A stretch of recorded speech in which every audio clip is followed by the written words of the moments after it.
Que palavras dizer para uma mãe que está vivendo hoje as questões relacionadas à catástrofe que ocorreu no Rio Grande do Sul?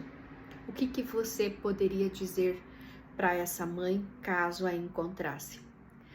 Em primeiro lugar, é difícil falar qualquer coisa para alguém que perdeu o que havia de mais importante.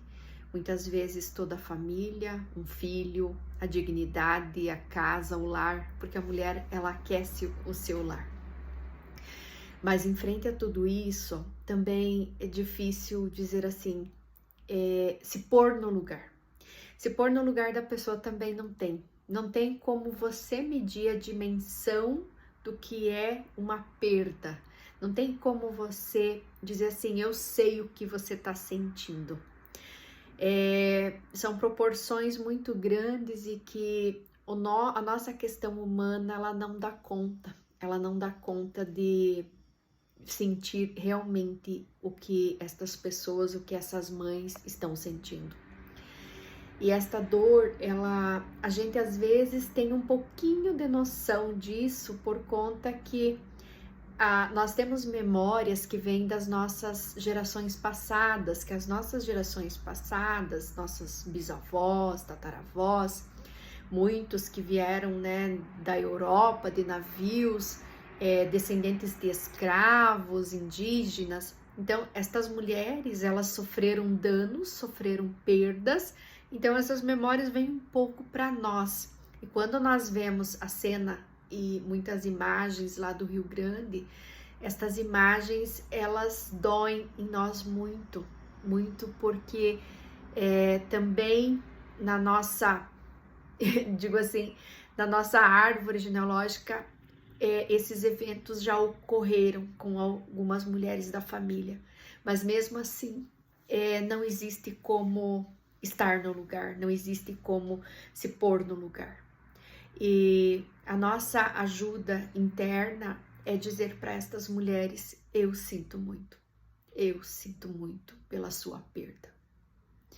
E as doações, claro que são importantes, eu fiz as minhas, e é importante que cada um da sua maneira consiga levar algo para estas pessoas, para essas famílias que perderam muitas vezes tudo, e às vezes o tudo não é o bem material, às vezes o tudo é um filho, um marido, uma esposa, perderam o que conquistaram uma vida toda.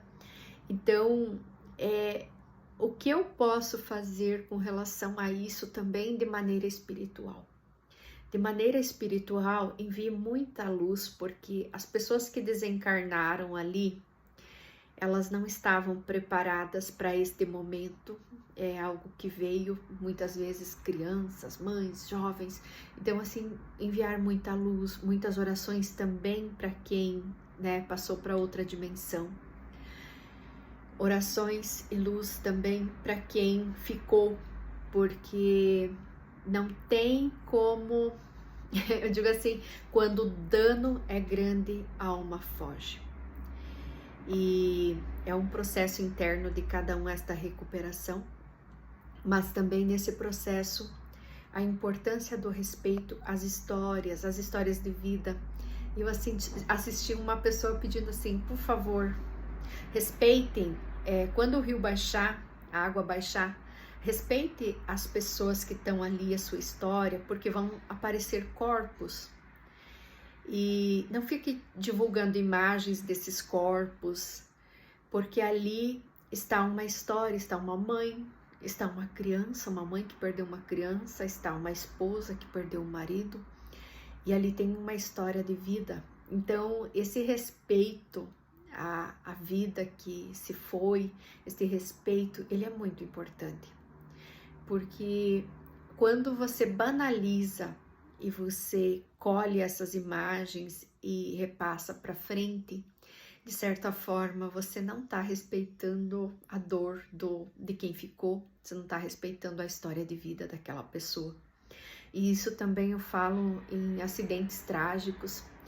É muito depreciador da imagem humana é quando você vê que as pessoas estão lá fotografando, tirando, tentando se aproximar para pegar o melhor ângulo, para divulgar isso e achando que está fazendo uma grande coisa. Na verdade, é um total desrespeito à história de vida das pessoas, é um total desrespeito àquele ser humano que está ali na condição, eu digo na pior condição que poderia, que é a morte, porque não tem como aquela pessoa se defender de alguém que está tirando aquelas fotos. Como que um morto vai se defender de alguém que está lá fotografando? Não existe o direito de resposta. Então, respeita as pessoas, respeita essa história, ajude da sua maneira. A forma, às vezes, sua de ajudar, às vezes é não divulgando as imagens que você recebe. É uma forma de ajudar também. E quem tiver condições de ajudar, faça a sua ajuda. Às vezes é um cobertor, é um calçado. Claro, lembrando sempre que algo em boas condições, que alguém lá consiga usar. Não algo que você iria jogar para o lixo e você vai dar para alguém. Então, faça a sua parte enquanto ser humano e valorize todas as histórias. Um grande abraço.